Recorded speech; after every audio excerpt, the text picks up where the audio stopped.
Halo, selamat datang kembali bersama dengan saya, Indo Webfest. Kali ini saya akan membahas tindak lanjut daripada web. Kita akan mulai masuk pada yang namanya web dinamis atau dynamic web.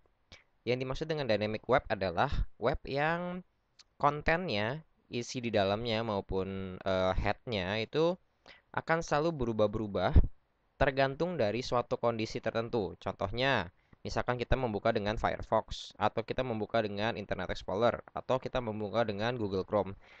Ada kemungkinan, bukan ada kemungkinan, tapi hal itu bisa mempengaruhi web kita, bukan secara layout ya, apakah ya satu sisi ntar layoutnya berantakan atau bukan, tapi kontennya bisa berubah. Contohnya jika Internet Explorer, maka nanti bisa nampil Anda menggunakan Internet Explorer sebagai browser Anda atau Firefox dan sebagainya. Bisa juga misalkan kita menaruh sebuah tanggal di sini date ada tanggal 26 Januari 2010 2012 sekarang gimana caranya supaya nanti setiap hari dia akan selalu nambah terus 27, 28, 29, 31 Januari jadi Februari, jadi Maret dan seterusnya.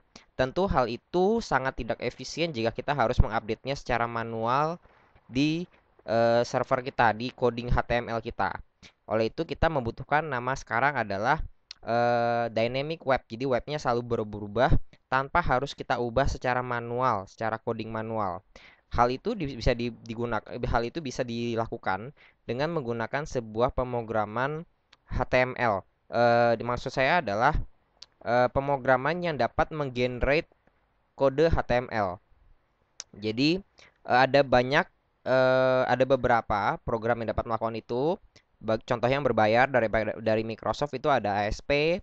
Dan namun di sini saya akan menggunakan PHP karena ini widely used, sudah banyak digunakan dan karena dia juga open source, freeware, perkembangannya menurut saya cukup pesat dan cukup banyak tutorial, cukup banyak library, cukup banyak documentation untuk PHP ini karena dia freeware. Jadi banyak yang menggunakan, banyak yang coba-coba, banyak sekali referensi yang Anda bisa dapatkan dibandingkan dengan ASP.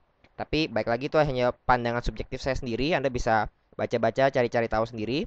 Nah, PHP sendiri adalah singkatan daripada Hypertext Preprocessor. Harusnya HP sih, tapi saya nggak tahu kenapa ada huruf P di depannya. Intinya adalah ini adalah sebuah pemrograman yang seperti katakan yang dapat menggenerate sebuah HTML code.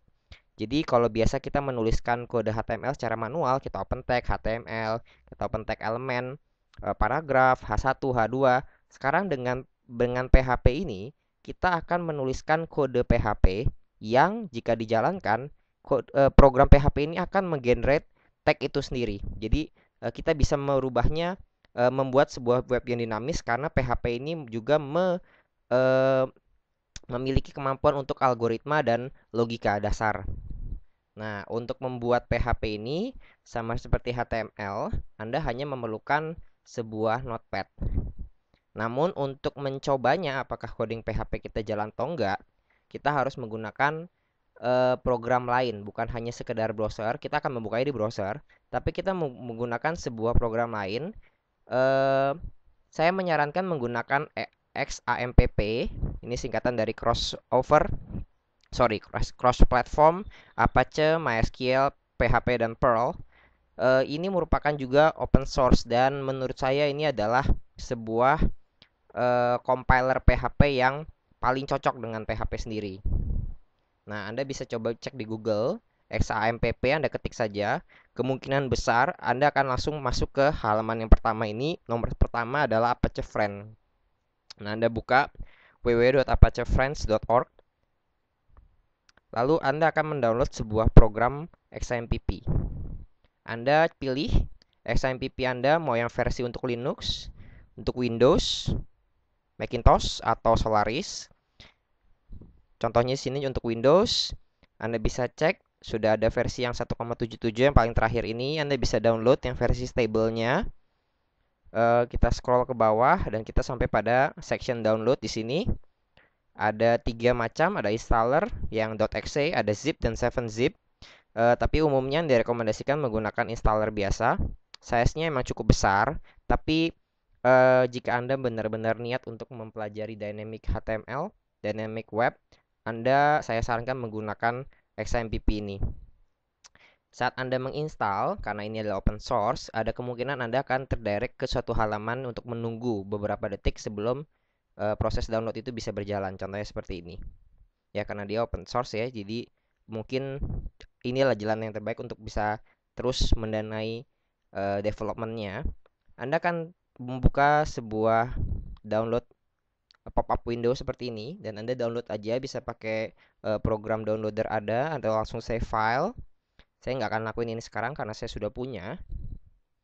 Nah, nanti setelah Anda selesai mendownload, Anda akan menjalankan XAMPP ini dan Anda akan menginstal di suatu drive yang pastikan Anda ingin menyimpan file-file kerjaan Anda di drive itu. Contohnya jika Anda menginstal di drive C, Anda harus men-save file-file kerjaan PHP Anda di drive C.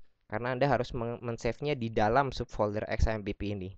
Jadi jika Anda seperti saya, suka mempartisi drive dan untuk amannya saya selalu men-save kerjaan saya di drive yang lain, pastikan Anda menginstal XAMPP Anda di drive tersebut. Nah, untuk tutorial ini, saya ambil mudahnya saja dan saya install di drive C. Jika Anda jalankan setelah selesai menginstal, akan terbuka sebuah pop-up window seperti ini. Kurang lebih tergantung dari versi yang Anda download ya. Nah, Anda pastikan mencentang dua hal ini, Apache dan MySQL. Oke, Apache ini adalah program untuk memproses PHP Anda, sedangkan MySQL ini hanyalah sebuah program untuk mengkoneksi ke database. Oke, pastikan Anda mencentang keduanya dan Anda start keduanya. Pastikan tunggu sebentar. Dia sedang berjalan. Pastikan keduanya memiliki status running di sini. Artinya Anda sudah siap untuk melakukan coding PHP Anda dan coding untuk melakukan koneksi ke database ke MySQL. Oke, kita bisa minimize atau close aja. Dengan di close ini juga dia nggak akan berhenti ya servicenya. Jadi berjalan terus. Oke.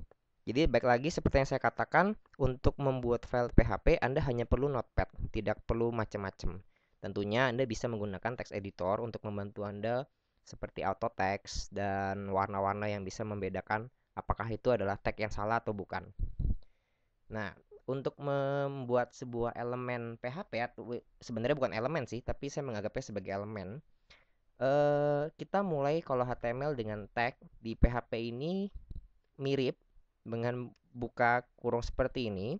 Lalu kita gunakan tanda tanya, bukan buka kurung ya, lebih kecil dari tanda tanya. Kita tulis PHP. Semuanya ini tanpa spasi. Lalu untuk menutupnya kita menggunakan tanda tanya lebih besar. Ini juga tanpa spasi. Nah, coding yang kita tulis ini akan diproses secara PHP. Nah, sebelum itu pastikan kita men-save file kita.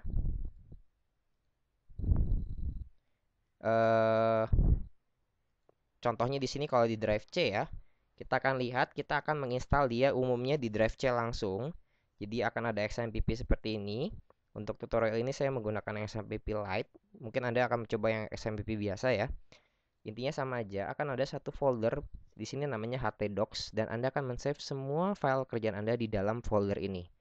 Nggak harus direct folder di dalam htdocs, tapi Anda bisa buat subfolder. Yang penting adalah dia adalah child daripada htdocs ini. Contohnya di sini saya masuk htdocs, saya sudah membuat web folder sendiri untuk kerjaan tutorial kita in the web class dan saya akan men-save semua file-file kita di sini. Pastikan Anda menghapus extension default dan kita tulis di sini adalah hello world yang saya sudah buat ya untuk tes hello world. Pastikan Anda belakangnya .php. Oke, kita tumpuk aja karena kita mau buat baru. Oke.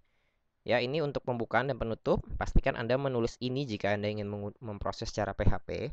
Dan kita untuk karena dia ada logika dasar juga if dan else dan macam-macam, kita perlu menginstruksikan apabila kita ingin memprint atau mencetak sesuatu ke dalam browser. Beda dengan HTML di mana semua elemen itu untuk mencetak atau untuk mendisplay, di PHP ini enggak. Jadi kita harus ada instruksi khusus untuk memberitahukan kalau kita ingin supaya kita ingin menampilkan sesuatu di browser dengan cara echo. Seperti itu. Echo ini artinya cetak atau print.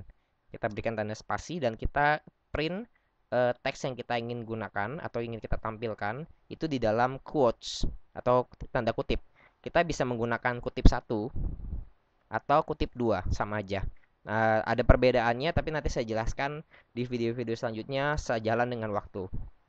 Lalu kita tulis teks yang ingin kita tulis kan di browser. Contohnya di sini adalah hello world. Oke. Setiap satu perintah di dalam pemrograman PHP ini kita tutup dengan tanda titik koma. Ini mengisyaratkan kepada PHP bahwa kita telah selesai menjalankan satu perintah. Jadi ini dikatakan sebagai satu perintah. Menuliskan hello world itu satu perintah. Oke, kita save, Ctrl S. Dan untuk membukanya di browser, kita nggak bisa langsung direct drive C, misalkan seperti ini. Lalu kita cari XMPP kita, Indo Web Class, sorry htdocs dulu ya. Indo Web Class, ada Hello World PHP kita buka, nggak bisa, karena ini nanti sistemnya akan jadi ke download. Nah, cara untuk membuka PHP ini, kita harus menggunakan yang namanya localhost. Jadi di browser, Anda hapus semua dan Anda langsung mulai dengan localhost. Seperti itu, localhost. Lalu Anda masuk ke folder Anda yaitu Indo Web Class. Jadi anggapannya, localhost ini adalah htdocs, folder htdocs. Jadi Anda langsung tulis semua subfolder atau file yang ada di dalam htdocs langsung di sini. Jadi localhost ini adalah htdocs Anda. Oke, di sini saya melihat ada hello world dan dari sinilah saya bisa membuka PHP kita. Nah, jika Anda perhatikan, kita setelah menuliskan hello world, jika Anda perhatikan, kita coba buka open source di sini, view page source. Kita akan melihat bahwa di page source kita tidak ada elemen atau trace apapun tentang kita menuliskan tag HTML, tag PHP, ya kan? Nggak ada tanda tanyanya, nggak ada PHP segala macam. Ini karena PHP memang bukan bahasa yang PHP bukanlah suatu bahasa pemrograman yang nampil di browser. Tapi seperti yang saya katakan tadi, PHP menggenerate HTML. Jadi sistem kerjanya adalah PHP adalah sebuah program file pemrograman yang dilakukan di dalam server. Jadi saat sebuah klien atau seorang klien ya, klien adalah orang-orang yang membuka website kita. Jika seorang klien memanggil website kita, PHP ini akan bekerja dan mencetak sebuah HTML. Nah, HTML inilah yang berupa hello world tadi karena kita nggak nuliskan tag apa-apa dalam PHP kita. Cuman PHP inilah ini bentuknya sudah HTML. Page ini bentuknya sudah HTML. Nah, jadi saat dia nyampe di saat nyampe di browser klien yang nampil adalah file HTML bukan file PHP lagi. Oke, jadi semoga Anda mengerti konsepnya seperti apa dulu supaya Anda nggak bingung kapan Anda ingin menuliskan HTML, kapan Anda ingin menuliskan kode PHP. Nah, untuk perkenalan saya rasa cukup tentang PHP ini. Untuk lebih lanjut kita akan bahas kasus-kasus di video-video selanjutnya. Terima kasih.